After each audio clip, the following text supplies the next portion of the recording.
سنا ہے جس عورت سے آپ کی شادی ہوئی تھی وہ بڑی خطرناک عورت تھی اور آپ نے ڈر کے مارے اسے طلاق دے دی تھی۔ برگد کے درخت کے نیچے کرسی پر بیٹھے ایک خاموش طبع بوڑھے سے ایک منچلے نے استہزائیہ کیا کہا، اللہ بخشے اسے، بہت اچھی عورت تھی۔ بنا ناراض ہوئے، بغیر غصہ کیے بابا جی کی طرف سے ایک مطمئن جواب آیا۔ ایک نوجوان نے ذرا اونچی آواز میں کہا، لیکن بابا جی، لوگ کہتے ہیں وہ بڑی خطرناک عورت تھی۔ بابا جی کچھ دیر خاموش رہے، پھر کہنے لگے، کہتے تو ٹھیک ہی ہیں، وہ واقعی بہت خطرناک تھی اور حقیقتاً میں نے ڈر کے مارے اسے طلاق دی تھی۔ یہ بات تو مردانگی کے خلاف ہے، عورت سے ڈرنا کہاں کی بہادری ہے؟ نوجوان جوشیلے انداز میں بولا، میں عورت سے نہیں ڈرتا، میں تو اس سے ڈرتا تھا جس تک اس کی رسائی تھی۔ پرسکون جواب۔ جوانوں نے حیرت سے ایک دوسرے کو دیکھا۔ ایسی عورتوں کو تو جہنم میں ہونا چاہیے، لا حول ولا قوت۔ کہاں آپ جیسا شریف النفس آدمی، کہاں وہ عورت؟ اچھا کیا چھوڑ دیا۔ نوجوان کے لہجے میں غصہ تھا۔ بوڑھے کی متجسس زندگی کا پٹارا کھل کر سامنے آ گیا تھا۔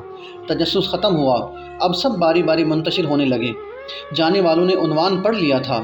کہانی خود بنانی تھی، جو رہ گئے تھے وہ وہی تھے جو اصل کہانی جاننا چاہتے تھے۔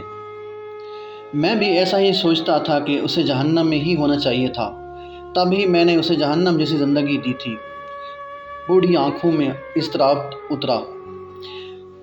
یہ تب کی بات ہے جب میں سرکار کے ہاں 1 روپیہ ماہوار پر ملازم ہوا۔ میری ماں چاہتی تھی کہ میری شادی ہو جائے۔ رشتہ ڈھونڈا گیا۔ ایک مونگ پھلی فروش کی بیٹی میری ماں کو پسند آئی، سلیقہ مند، خوبصورت اور ایک دم خاموش طبع۔ مجھے اس رشتے پر اعتراض تھا کہ وہ ایک مونگ پھلی بیچنے والی کی بیٹی تھی۔ مزدور کی اولاد کو پیٹ کی فکر رہتی ہے، تربیت کی نہیں۔ تربیت بڑے گھرانوں میں کی جاتی ہے جہاں افلاس آنکھوں کی روشنی چھیننے سے قاصر ہوتا ہے۔ وہ کیا تربیت دے گی میری اولاد کو؟ لیکن وہ لڑکی میری ماں کو ایسی پسند تھی کہ اماں اس کے علاوہ کسی کا نام نہیں سننا چاہتی تھی۔ پھر وہ بیاہ کر میرے گھر آ گئی۔ رخصتی کے وقت اس کے باپ نے مجھے کہا، میری بیٹی سیدھی سادی ہے، اسے دنیا داری کا کوئی خاص پتہ نہیں، اگر کہیں کوئی چوک ہو جائے تو معاف کر دینا۔ یوں ہے بڑے دل والی، اپنے سائیں کو خوش رکھے گی۔ وہ بالکل ویسی ہی تھی جیسی میرے ماں نے بتایا تھا، سلیقہ مند، سگھڑ اور تابعدار۔ باہر دوستوں کے ساتھ میری صحبت کوئی اچھی نہیں تھی۔ ملازمت کے اوقات میں کھانا گھر سے باہر کھاتا، دوستوں میں بیٹھتا، رات گئے تک محفل چلتی، پھر گھر جاتا۔ وہ کیا کھاتی، کیا پیتی، کس حال میں رہتی تھی، مجھے کوئی پرواہ نہیں تھی۔ انہی دنوں میری ماں بھی دنیا سے رخصت ہو گئی تھیں۔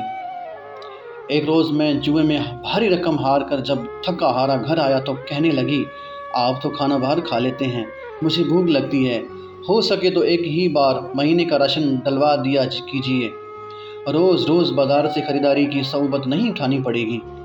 کیا اس مونگ پھلی بیچنے والے کی بیٹی کی اتنی اوقات کہ مجھ سے مطالبہ کر سکے؟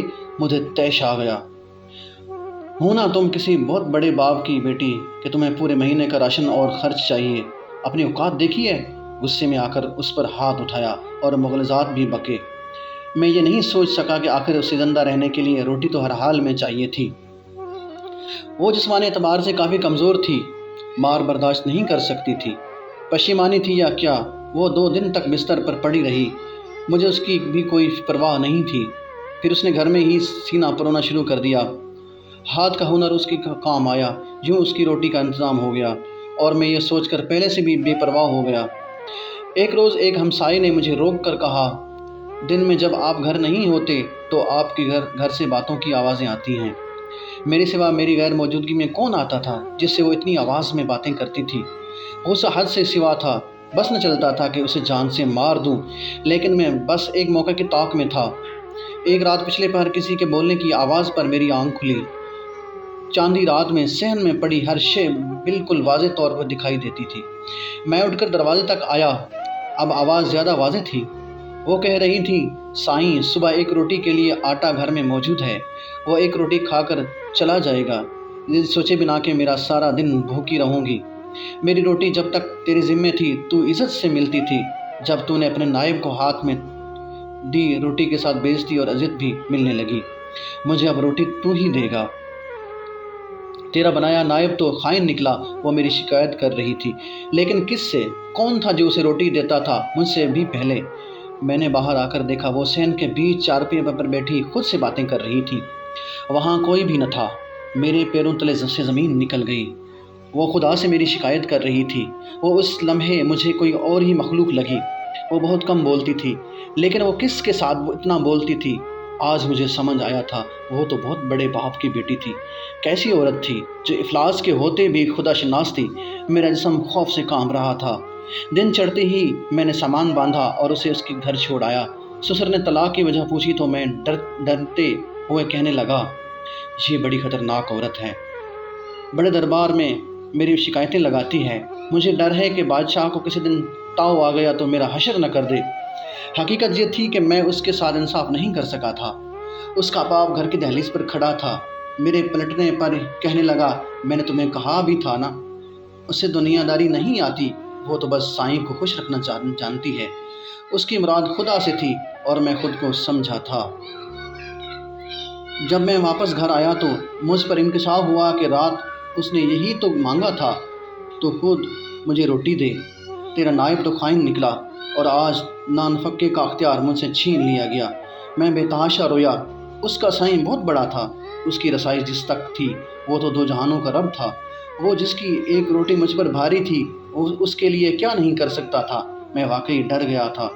میں آج بھی ڈرتا ہوں، کہیں میرے حق میں اس نے کوئی بد دعا نہ کر دی ہو۔ ٹھیک کہتے ہیں لوگ، کہاں میں کہاں وہ بوڑھی آنکھوں میں نمی اتری تھی۔ میں کوری چشم اسے پہچان نہ سکا۔ میں نہیں ڈرتا تھا، حالانکہ ڈرنا چاہیے تھا۔ اس کے سائیں نے تو پہلے ہی کہہ دیا تھا کہ عورتوں کے معاملے میں خدا سے ڈرو۔